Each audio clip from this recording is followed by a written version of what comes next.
The flowers are in place, the tiki heads are mounted, while the Mummelthai family makes last-minute preparations. Across town, the lawn chair spectators jockey for their spots. The Waverly Heritage Days Parade is about to begin. Deb Mummelthai is entering a float for her flower and gift shop, and Steve's entry promotes his seed business. I think the key to making a family farm work is we all try to specialize in a different area. And my wife started this store about 15 years ago. Yeah. 15 years ago, my boys got old enough to drive the tractors and combines. I came to town to start a business. Waverly's summertime celebration is an annual affair. Ike Ackerman is the mayor of this eastern Iowa town of 8,000. Agriculture is the lifeblood of small towns in the Midwest. Reminders of agriculture's importance to this town can be found at the parade. From equipment dealers to the 4-H, Waverly's economy is largely agricultural based.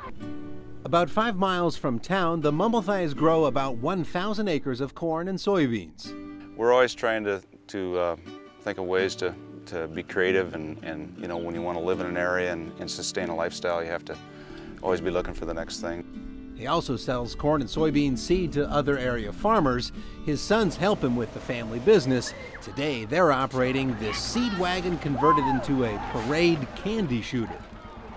Also adding to the Waverly economy is Deb Mummelthai's downtown business. Selling gifts and wedding merchandise, her business generates tax revenue for the city and helps the downtown thrive. I was born and raised here, went to high school here. My husband went to high school here, and we got married, stayed in town, and he started farming, and we've raised our children in this town, and my whole entire family lives in this town. So you may not live within the city limits per se, but you have a vested interest in the future of Waverly, right? Absolutely.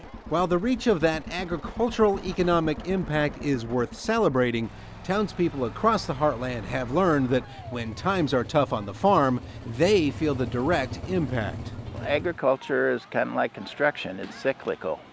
Sometimes soybeans are $13 a bushel, and sometimes they're $4. And you have ups and downs, and if you're into only egg, then the downs are really down.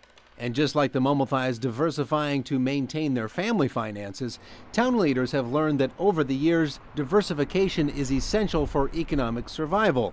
The town is home to a college and industrial employers. We've got some industries that have really, you know, weathered this economic time and done well. And so that's really helped create a nice environment for Waverly. Something else that helps towns like Waverly, the willingness of residents to pull together during tough times. Something the Mummelthais saw firsthand when floodwaters from the Cedar River invaded their town one recent summer after heavy storms. Well, it just kept rising and rising, and we thought we could beat it, and we almost had it beat, and then the water came through the walls from the seepage in the ground, and so then we had to start all over. We moved our store and hauled everything out into 4 semi-loads and moved. You always watch the news where a tragedy or something happens in the country, and you always think, you know, I know where that place is or something, but all of a sudden it becomes you. But today this town is celebrating a comeback. At the same time, it celebrates its heritage and future. What do you think about the future for Waverly, Iowa? I think the future for Waverly is good. You know, we're hoping that people just stay on top of it and keep supporting each other and keep living life like you're enjoying it, like you should.